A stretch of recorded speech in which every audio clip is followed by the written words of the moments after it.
शुक्रवार के दिन हुई घटना में मृतक अंकित कुमार 12 वर्षीय को लाइन के करंट लगने से मौत हुई थी। यह जानकारी इंस्पेक्टर सह थाना अध्यक्ष अभय कुमार ने दी।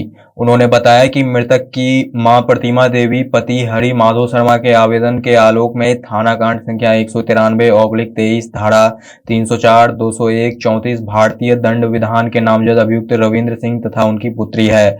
आवेदक प्रतिमा देवी ने आवेदन में लिखा है कि मेरे पुत्र अंकित को बुलाकर पानी पटाने के लिए मोटर की तार जोड़ने के लिए कहा गया।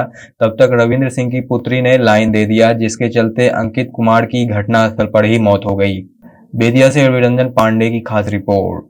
बिजली का करंट लगने से ठोकराहा के एक बच्चे अंकित कुमार की मृत्यु हो गई थी। शव को पोस्टमार्टम के लिए भेजा गया था।